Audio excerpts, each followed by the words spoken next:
I was very disappointed in the way that President Ramaphosa of South Africa conducted himself with President Trump.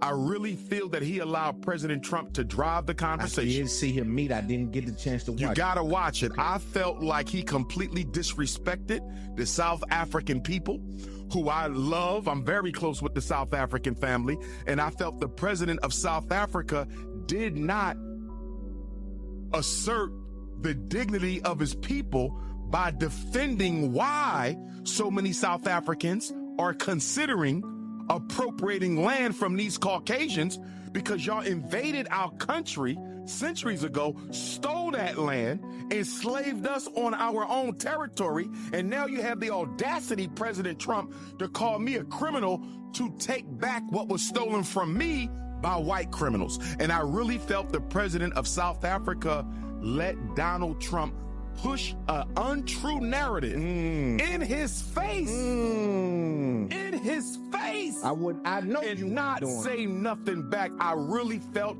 he dishonored all of the great South African leaders that have come before him. You understand? No way Shaka Zulu was going to do that. You found no way Chris Hani, no way Steve Biko, no way Robert Sobukwe was going to sit in the White House, understanding what the U.S. government has done to Africa, and sit there and let President Trump accuse you of being complicit in genocide, when this country has financed genocide against different African populations throughout time. I really felt he did the South African people a disservice by letting Donald Trump treat him like he was a child. Good day, everyone, and welcome to another political talk. Welcome to Mizaluchi, a political channel that talks about politics. My name is Cyril Zuma, Umsholuzi, and I say you are welcome to join me. So, after the meeting with Donald Trump, President Ramaphosa came back to South Africa as a hero now, and his first parliament appearance, President Ramaphosa cried foul to say that he is abused there in South African Parliament by the MPs, especially the EFF MPs. They are abusing him. I feel abused. Deputy Speaker. I really do feel Honourable abused. members. You didn't feel like that Honourable when members, Trump was Honourable abusing you in the Matiase. White House. Why didn't you feel Matiase. abused in the White House? Because You're abused by your I'm own here- colleagues in South Africa. I'm here to Honourable They answer abused you in questions. the White House. You come to call abuse here. It's wrong what you're doing, President. Honourable President, You were my abused with apologies, but, disinformation there's in the a White clear House. You intention accuse to us of disrupt abuse. proceedings this afternoon. No, Honourable So the Speaker of Parliament, right, the Deputy Speaker, just became so biased, if I may say so, because she was so very not patient with the MK and the EFF MPs there in Parliament, to an extent that there was this protection that was happening. And let me tell you something, you know, when President Ramaphosa came back from the USA, he went there on his first day. There were personal bodyguards inside the National Assembly to protect him against the EFF. Thank you, Deputy Speaker. Deputy Speaker, is not a point, but to my knowledge, there are members here and there are chamber staff. What is the status of those two gentlemen there in front? What do they do here? They are part of the gallery. Not in the gallery, they're in the chambers. Honourable Paulson, I will Gallery's ask. over there. Honourable What are they doing in the Paulson, chambers? we will inquire. We will inquire. But why did? Honourable But why were Paulson, you so arrogant? Couldn't you say that instead of telling me that? That's not the well, gallery. because I believe they're in The gallery's gallery. over there. Honourable Paulson, I have now said we will inquire. We will now proceed. The first supplementary question will be asked by the Honourable Mulder. Question number 11 has been asked by the Honourable Mente. Your point of order. Yes, Deputy Speaker, we haven't received an answer on who are those gentlemen seated there in the chambers. My apologies, Mr. President. Yes, indeed, I have just received it, so I will gladly read it to you. Those gentlemen are protectors, and that is indeed in the gallery, although not clearly delimit it, and that will be done in future. Thank you. Honourable Mente. Now, Speaker, can we do a proper demarcation, because this side is the House. Anyone who's not a member sworn in can't be on this side of the House. They must go sit there. We're members of the House here. We've been searched there. We're not carrying any firearms. We're not going to shoot anyone. Can they go sit that side and not sit with us this side? Thank you.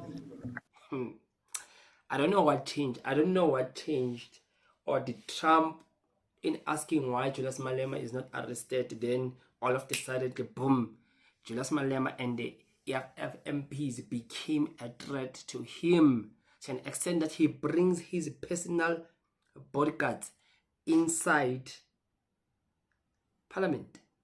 I never saw this happening in all our presidents, from the days of Nelson Mandela, days of President Thabo Mbeki, President Zuma. I never saw personal bodyguards, private personal bodyguards. There were 2 men there in Parliament that were just ready for any actions against the attacks from the EFF. And the EFF now did just that, did service, justice, in fact, to say, who are these 2 people who are seated here among us? They must go and sit with the gallery there, with the people. Who are these ones? Why are they here? And they say that, no, they are the president's unity, protection unity.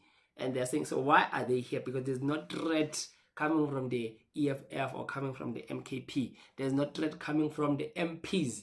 They are even searched when they enter that place, right? So what was the threat there? Seems like President Ramaphosa saw himself so pretty much important, especially when he came back after the meeting with Donald Trump. So he came back there in Parliament talking about the BEE policy, saying that this policy is the best in terms of empowering black people in the country. So, you know, I find it so very interesting that he was so bold to tell the MPs here in South Africa of saying, why do we need BEE and other policies that are needed to bring the change here in this country?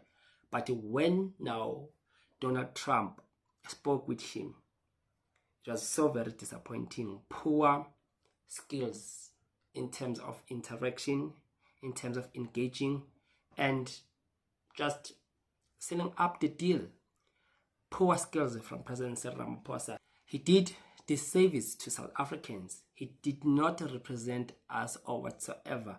It was just an embarrassment. But it's so funny that when he came back, a lot of South Africans and especially ANC politicians, they celebrated him as if he was the hero or he struck the best deal ever for the country. But what we can tell, or what I can say, is that maybe President Ramaphosa did strike a deal there. But the unfortunate part of this is that now the deal does not include us. It is only him and his comrades. That is why when he spoke boldly there in Parliament, he defended the BEE and said it was necessary. But looking at the odds and the outcome of who is exactly BEE serving, right? Like, look at now the black billionaires, black millionaires, or those who are in the business of getting tenders from government, right? Black economic empowerment. I say, what do you want to see happening? Do you want to see black people continuing to play the role of laborers, drawers of water, hewers of wood, and consumers only? Why can't black people be made to own productive aspects of our economy? Why can't they be rich as well? That is what needs to happen. Because it is when they get to that level. Dr. Mulder, you look at the Afrikaners, the history of your people. If you look at the history of your people, they were held back by the English. And with later days, they were enabled. They became more and more economically empowered. And they became economically empowered due to the policies of apartheid, the laws that were put in place, the sweet deals that they were given, and they started getting more and more into being serious economic players. Why can't the same be done for black people? Why? And this baffles me. Really, I don't understand it, because to me that is the normal thing to do. It only benefits the few. Talking about Patrice Motsepe, Jeff Radebe, Cyril Ramaphosa, it's only the ANC elite, right? Matthews Posa, those who are affiliated with the ANC are the ones who are pretty much gaining from the BEE, not the rest of the country. So when President Cyril Ramaphosa says we need this law, he's speaking for him and his friends which are there in the ANC, not for the country, not for the poor person in the street. I mean, the unemployment rate in South Africa is 32.9%. So the youth unemployment rate in South Africa is 62.4%. 62% of the youth is unemployed here in South Africa. And this makes South Africa to be the #1 highest unemployment rate in the whole world, right? So it is South Africa, and it is Swaziland or Botswana. There's #1, there's #2, but South Africa is ranking between 1 and 2 there. I'll just need to confirm that. So you can tell that here in South Africa things are not looking good when it comes to President Cyril Ramaphosa's promises. He don't keep his promises, right? And he's the bad negotiator. I mean, the likes of Dr. Umar Johnson. You remember Dr. Umar Johnson? Umar Rashid Abdullah Johnson, better known simply as Dr. Umar, is an American black activist, psychologist, and motivational speaker. So you know him. You know he's been speaking in different platforms. He's more on the social side, social media influence, and he's speaking on just defending and promoting and just giving that respect to black power, black unity, and so forth and so forth. So he comes and said that it was very disappointing with President Ramaphosa on how he spoke with Donald Trump. This is what he said, I quote, he spoke lies in his face. Donald Trump spoke lies to President Ramaphosa's face, right? And he couldn't defend himself and the people of South Africa. He did South African people disservice of allowing Donald Trump to treat him like a child. Yeah, this is just heartbreaking. One of the most influential, one of the known public speaker and activist says that President Cyril Ramaphosa was treated like a child by President Donald Trump. And when he comes back, then we celebrate such a man who is just a disgrace to South Africans, because he came there and Trump was not even willing to listen to him, except he was speaking about our minerals and that they would give it to the Americans, right? So that's when only Donald Trump was giving him time, when he was speaking business terms. But when it comes to him explaining what is really taking place here in South Africa, Trump seems to be even less interested even to listen to him, showing him disrespect in the highest order, even interrupting him not to speak. Even interrupting him not to speak. Is not that embarrassing? Do you want us now to applaud that, to celebrate that, and say President Ramaphosa is the best? No, he is not.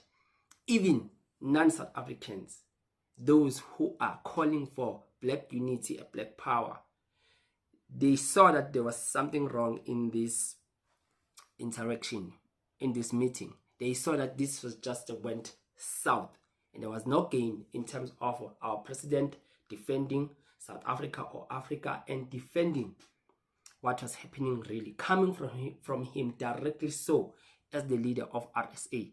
But he failed that. That is when now we come to the conclusion to say that there's a difference, whether you like it or not, between Jacob Zuma, Umsholuzi, and Cyril Ramaphosa. There's a difference on how they negotiated. I want you to carefully listen to this video of how Jacob Zuma negotiated when he was speaking with Barack Obama. Even Barack Obama was so astonished to an extent that he had to keep quiet and allow the man to speak, because he saw that now this is the leader that was speaking, not someone who will want to bribe, using business language to bribe the situation so that it will favor him. That is your president. But just listen to this video of how Jacob Zuma handled the international relations when it comes to business.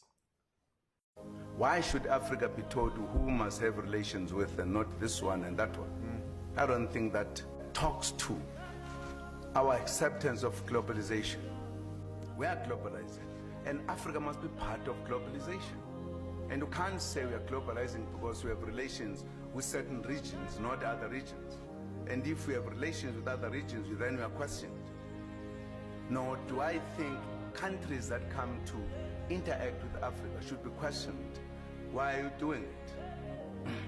I think it is in the nature of globalization that in fact Africa is saying it can no longer be bypassed by events that change the world.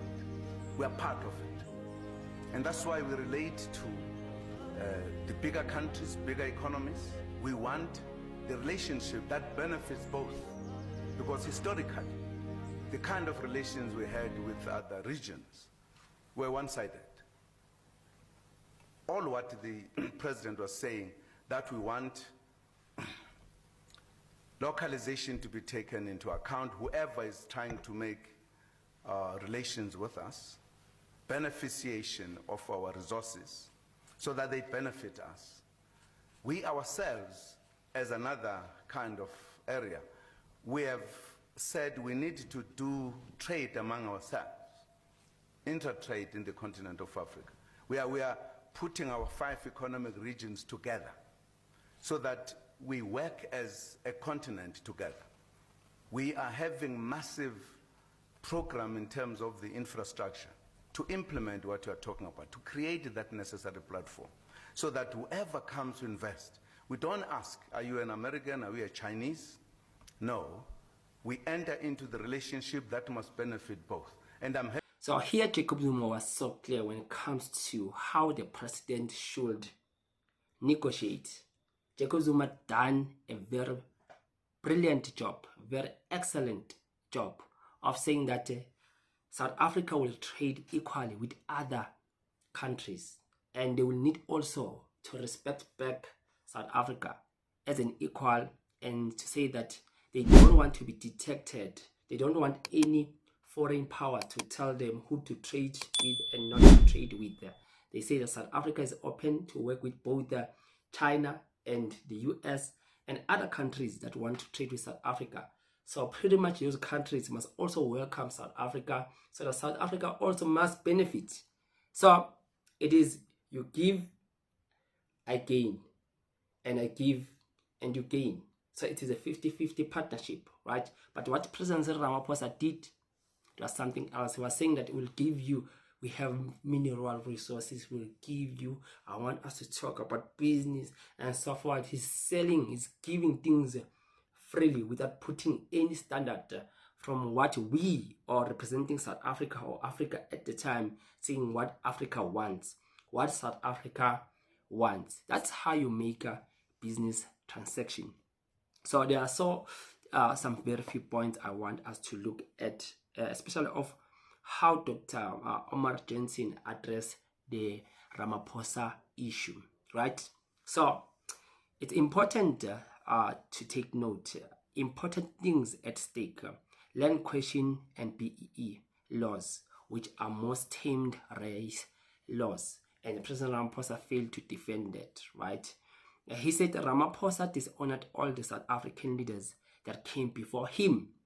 Let's take a view on how former President Jacob Zuma negotiated when it comes to international diplomacy between two countries. As you've seen in the video, he did there a good job, Umsholozi. No way Shaka Zulu would have done that, including Chris Hani, Steve Biko, Robert Sibukwe would have done that what President Cyril Ramaphosa have done. While in America, America has done more genocide to African countries like no nation ever did, while South Africa has done none. Or let me say, the ANC under democracy has done none. But Trump accused them as if now they were so responsible, forgetting that his own country is more capable and has blood in its hands. Ramaphosa abused in the house while he is having 2 personal bodyguards inside Parliament, right? So when he comes, he is now able to speak eloquently, speak good, right? Defend himself, defend the house, defend his bodyguards, defend his business ordeals, defends everything. But when he was there with Donald Trump, he became like a child. He was just opening his eyes wide and saying nothing. But when he comes back to the African soil, he wants us now to celebrate him. This is such the caliber of presidents we have. It was so very disappointing with President Cyril Ramaphosa of how he spoke with Donald Trump. It was so very embarrassing. Please don't forget, you can leave a subscription here. Subscribe. Remember, don't pay anything. It is free of charge. Let me hear your thoughts on what is your take, especially after President Ramaphosa has met with Donald Trump, and how their meeting went, and how on recent times President Ramaphosa he's behaving. I think it feels like he's more like a superstar. But to us, like for me, I don't see him as a superstar. I see him as a failed leader who is still a puppet and willing to save the masters. There's a too thin line that is a different. Those who are willing to save the masters and those who want to become the masters. Please leave your comment on the section below. Until we meet on the next video, and I'm out.